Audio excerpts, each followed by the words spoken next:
gobernabilidad. Por favor, brindámosle un fuerte aplauso a Marco Miyashiro Arashiro. General.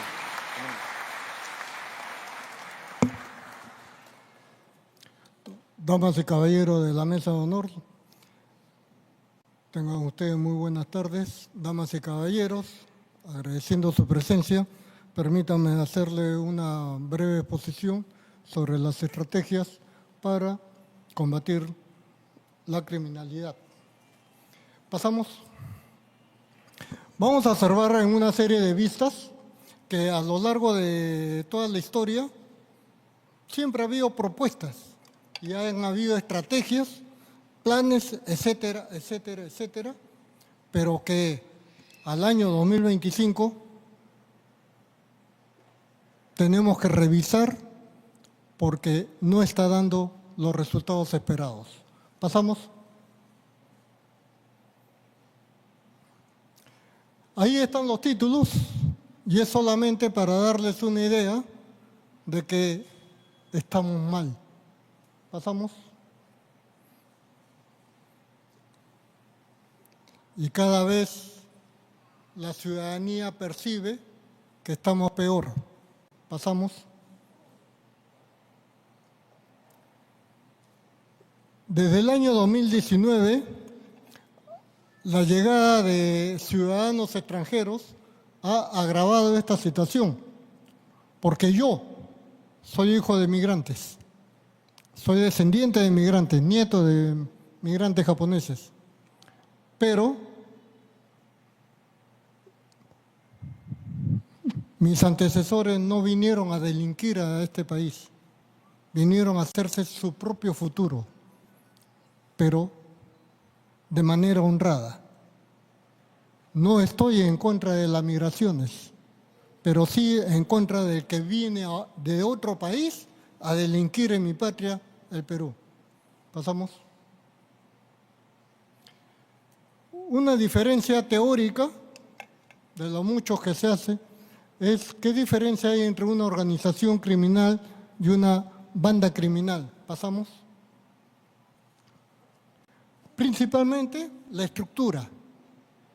Una es casi permanente y el nivel del mando es sumamente rígido. El tipo de actividad, el tipo de delitos, en tanto que en las bandas criminales, los policías utilizamos un término de los injertos. ¿Y qué significan los injertos?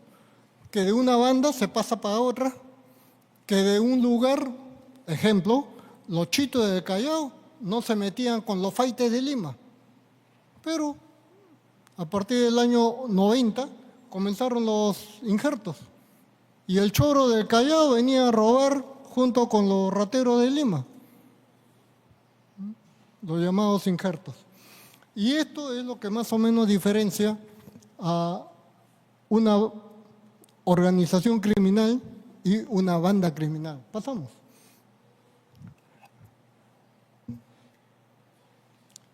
La seguridad ciudadana, he puesto esta lámina para hacer notar que teóricamente, doctrinariamente, la seguridad ciudadana es responsabilidad de las municipalidades, de los gobiernos locales, sea regional o gobierno local. Y están regidos por el Consejo Nacional de Seguridad Ciudadana, que lo preside el Ministerio del Interior. Pasamos. Aquí pertenezco a la Comisión de Inteligencia como asesor de este Congreso de la República y conozco, por función de esta comisión, cuáles son las amenazas que los servicios de inteligencia plantean para velar por la defensa nacional, el orden interno, la seguridad nacional. Pero como hago un voto de mantener el secreto de lo que se realiza en el Congreso de la República, he puesto como ejemplo a España. Y la inteligencia española tiene 12 amenazas casi permanentes. Primero, defensa nacional. Segundo, lucha contra el terrorismo. Tercero, la ciberseguridad. 4, la lucha contra el crimen organizado. Pasamos. El aspecto de la economía, todo lo que pueda afectar los ingresos que se percibe en un país. El uso adecuado de la energía. El control de las armas de destrucción masiva. En octavo lugar, ven la cuestión de las migraciones, tema que en el Perú está afectando la seguridad ciudadana. Pasamos. En noveno, el aspecto de la contrainteligencia, cómo evitar que el Estado sea penetrado y utilizado por fuerzas adversas. Décimo lugar, los casos de emergencia. Allá ocurren y también ocurren en casi todos los países, los incendios forestales. En el Perú tenemos los huaicos, ¿no?, los terremotos, etcétera. Décimo primer lugar, la seguridad marítima. Décimo segundo, las infraestructuras críticas. Acá se cae el techo de un centro comercial, se caen los puentes, hay accidentes y eso también lo consideran como una amenaza al orden interno y la seguridad nacional. Pasamos. Bien. Cuando hablamos de la problemática de la inseguridad ciudadana, quería poner este esquema presentado por el señor general Rómulo Ceballos Olano, en donde, como todos, menciona que debe ser integral. Y hace unos momentos nuestro tercer vicepresidente del Congreso también lo mencionaba, que todo plan debe ser integral. Pero ¿qué ocurre? Pasamos. Que los encargados de llevar a cabo la parte operativa principal de lo que es la seguridad pública, el mantenimiento del orden interno según nuestra Constitución, es la Policía Nacional del Perú, que antes estuvo conformada por 3 grandes instituciones: la Benemérita Guardia Civil, la Guardia Republicana del Perú y la Policía de Investigaciones. Han pasado 36 años de esta unificación y cuando se pregunta al ciudadano común y corriente, ¿ha mejorado la creación de esta Policía Nacional comparado con los servicios que prestaban las antiguas 3 instituciones? Y la respuesta siempre es desfavorable para nuestra Policía Nacional. Pasamos. Es por eso que la ineficacia que se está produciendo con esta unificación se está traduciendo en que personas interesadas en asuntos ideológicos están planteando principalmente crear policías políticas para tener una mayor influencia de poder en la nación. Pasamos.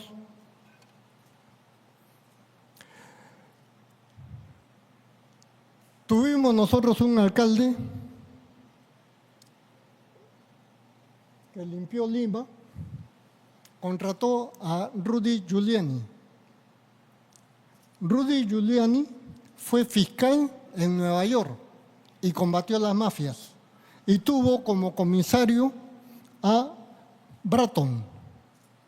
Y ellos aplicaron principalmente 2 estrategias. Pasamos. La teoría de las ventanas rotas y también la tolerancia cero. Las ventanas rotas, en resumen, se trata de que si algo se descuida y no se corrige a tiempo, cada vez esa deficiencia se va a ver agravada. ¿Por qué? Porque esta teoría surge cuando se coloca un vehículo en una zona maleada con la ventana rota. Y a los pocos minutos el vehículo fue víctima del robo de accesorios. Pero otro vehículo que se colocó en un lugar de gente pudiente, no le pasaba nada hasta que le rompieron la ventana. Y a las pocas horas, pese a ser un barrio de gente pudiente, también fue víctima de robo. Esa debilidad la produce las ventanas rotas. Entonces, ¿qué significa para los encargados de mantener el orden? Tenemos que ver cuáles son las debilidades, las vulnerabilidades que tenemos en nuestra área de responsabilidad. Y la teoría de la tolerancia cero es que se debe de aplicar sanción incluso por las faltas leves. Porque cuando no hay sanción, el ciudadano tiene la tendencia de agravar su comportamiento. Esto cuando hay un niño, yo soy padre de familia, y no se le corrige a tiempo, el niño va cometiendo cada vez faltas más graves. Por eso hay que tenerle, si bien no en tolerancia cero, pero por lo menos cada vez que comete una infracción, hacer un correctivo específico. Pasamos. Aquí tenemos cómo se explora el mapa de la densidad criminal. En otras palabras, es el mapa del delito. Y eso, todo encargado de un área en donde hay que velar por la seguridad, tiene que detectar cuáles son los puntos vulnerables que presenta su región para adoptar las medidas que sean necesarios para que ese índice de criminalidad no sea tan evidente. Pasamos.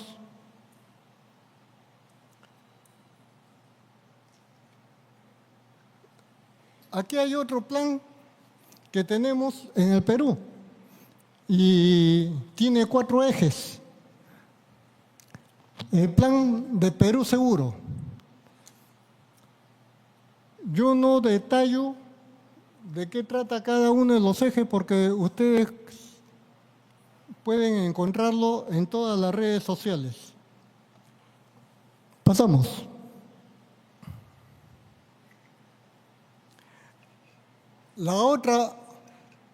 El otro aspecto que debe haber una estrategia contra la criminalidad es cómo sensibilizamos a la población para que participe y colabore con las autoridades. Muchas veces la desconfianza ciudadana hace que el ciudadano que pese a ser víctima no colabora con la policía. Y eso se evidencia cuando ante el robo prefiere no denunciar, porque le va a crear más problemas que el costo de lo que ha sido víctima de robo, sobre todo en los celulares. Pasamos. Ahora sí voy a tocar algunas de las estrategias. Y una de las estrategias para controlar la seguridad o para combatir la seguridad es el uso de la tecnología. Y esto era una alarma que se puso el año 2013. Fui gerente de seguridad en la Municipalidad de Magdalena. Acá se encuentra también el alcalde del año 2013 del municipio de Magdalena. Y eran las alertas ciudadanas. Este era un pequeño dispositivo que podía registrar 200 teléfonos. Y cada uno de los ciudadanos registrados podía utilizar esta alarma, que cuando se conectaba podía utilizarlo como altoparlante. Por ejemplo, esos muchachos que están tomando en el parque, vayan a su casa, etcétera. O podía ser que los altoparlantes se convirtieran en sirenas para que despierte a los vecinos. Y a su vez, la tercera función que tenía era que automáticamente se registraba en el centro de serenazgo. Entonces, la municipalidad podía reaccionar a través de su servicio de serenazgo, concurriendo al lugar donde se estaba registrando la alerta. ¿Cuánto costaba este sistema? Una cosa era instalar el sistema, pero mensualmente había que cambiarle el chip. Y el chip costaba 4 soles. Salía a 20 centavos, ¿no? Con 20 ciudadanos.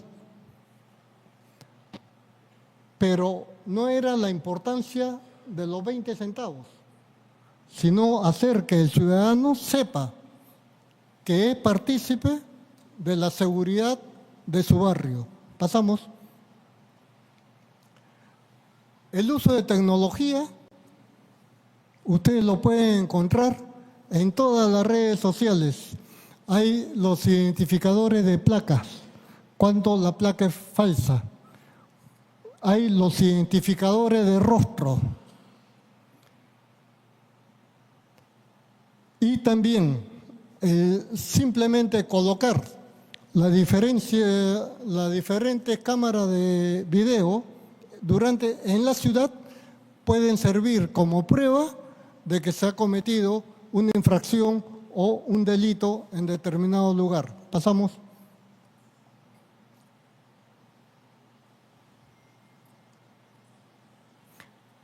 Esta es otra palabra que usamos mucho los políticos.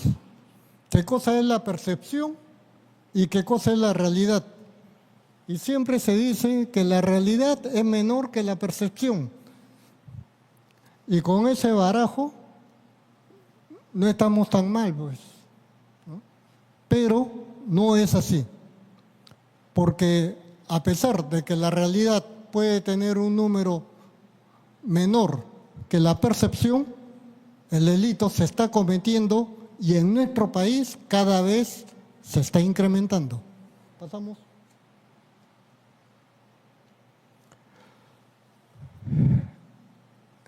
También he querido colocar esto porque nosotros estamos sujetos a un plan de seguridad ciudadana elaborado por el Ministerio del Interior que se llama el Plan Mariano Santos al 2030. 2030, pero fue elaborado el año 2020. Pero, vean ustedes, un funcionario del Ministerio del Interior el año 2023, 1 de septiembre del 2023, y está en las redes sociales, su denuncia, dice, ¿qué es el Plan Mariano Santos y por qué no se puede hacer efectivo lo que ahí se menciona? Igualmente, el año 2013 hemos tenido un comandante general de la policía y un ministro del Interior, en donde públicamente el comandante general de la policía hace alarde de sus relaciones políticas con la presidencia de la República y afirma públicamente lo que no debería ocurrir, que el ministro no juega un papel importante en el Ministerio del Interior, porque él es el que maneja el Ministerio del Interior. Pero la consecuencia es que la ciudadanía sigue sufriendo el avance de la delincuencia. Pasamos. Ahora bien, ¿cómo se diseña una estrategia para combatir la criminalidad? Tenemos que recurrir a la criminología y la criminología nos va a dar una respuesta. ¿Por qué el hombre comete delitos? Y si nosotros comenzamos a analizar solamente lo que ocurre en el siglo XX, comparado con lo que ocurre en el siglo XXI, vamos a tener muchas respuestas. Tiene 5 objetos de estudios. El delito. Por ejemplo, en el siglo XX no se asaltaba una pollería, no se asaltaba una peluquería, no se asaltaba a un guachimán, a un transportista de microbús. En el siglo XXI es una de las atrocidades que lindan con el terrorismo y que está afectando a nuestra comunidad. El delincuente. El delincuente en el siglo XX, y yo soy policía del siglo XX, tenía entre 25 a 40 años. En el siglo XXI, aunque se le llame infractor de la ley, es un menor de 14, 15 años a 25 años. Cuando vemos a la víctima, en el siglo XX la víctima denunciaba, en el siglo XXI considera que es una pérdida de tiempo, etcétera, etcétera. El control social, que está dado principalmente por la policía, el Ministerio Público, el Poder Judicial, el Instituto Penitenciario, no funciona. La policía captura y es puesta en libertad. Y si en caso va a la cárcel, en la cárcel también existe la corrupción y muchos de los extorsionadores están actuando a través del teléfono para extorsionar a los que están afuera. Y las conductas de riesgo. Conducta de riesgo que es el alcoholismo, la drogadicción y estas situaciones, los vendedores ambulantes, que si son vendedores en buena hora tienen sus recursos para la alimentación y el sustento familiar, pero muchos lo usan como mascarada para cometer delitos. Esta es una forma como la criminología puede ayudar a generar una estrategia contra la criminalidad. Tenemos también la clasificación cromática de los delitos, que no es una clasificación jurídica, sino sociológica. Y esto es de un sociólogo japonés de apellido Oba. Decía, los delitos se clasifican en rojos. Son los que están en el Código Penal. Son aquellos que los juzga los jueces, los captura la policía, etcétera, etcétera. Pero hay otros delitos que son los grises. Y estos delitos grises se caracterizan porque entran en componenda, el autor del delito con el agraviado. Y se hacen partícipes de un delito gris. Ejemplo, no debe de pasar porque hasta las 5 de la tarde se atiende, pero si usted le da 20 soles, la puerta se abre.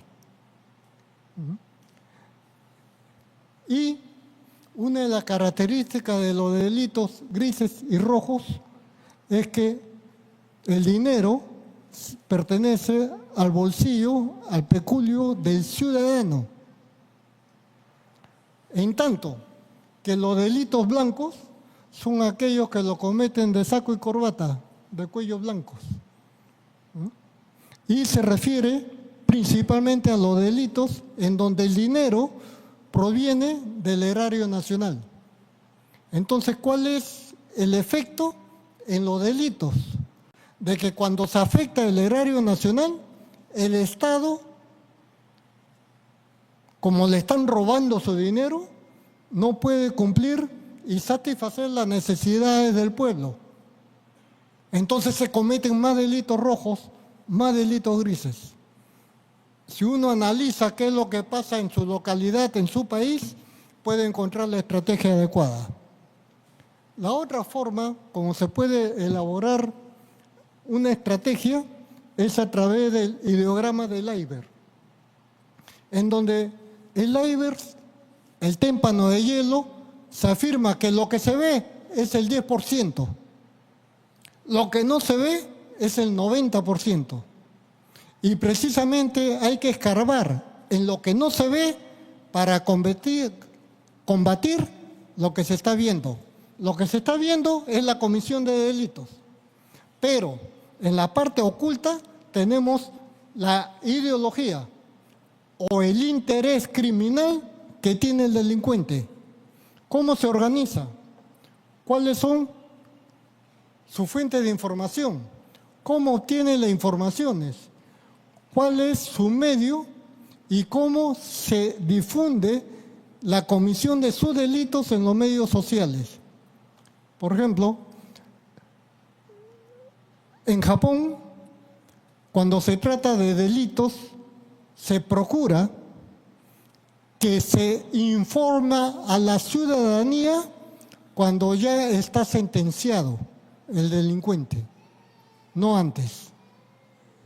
Entonces eso, como ya se sabe que el culpable de determinado delito está sometido a la ley, la situación no causa tanta alarma. Pero si ocurre como en nuestro país, que incluso se falsean las informaciones para dar una sensación de mayor inseguridad, la cosa es peor. Y así por el estilo, haciendo un análisis de esa parte oculta, lo que no se ve es que se puede elaborar estrategias para la seguridad ciudadana. ¿Pasamos?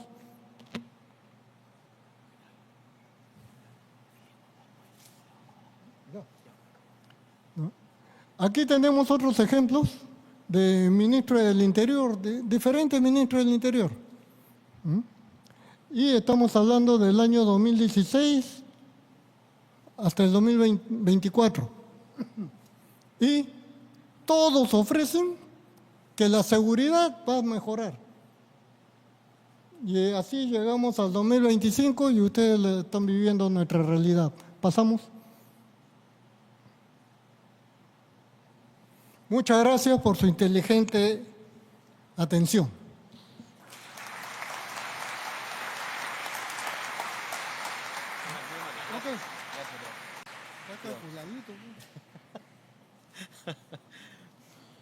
Agradecemos nuevamente la participación del general Marco Miyashiro Arashiro, quien ha expuesto el tema de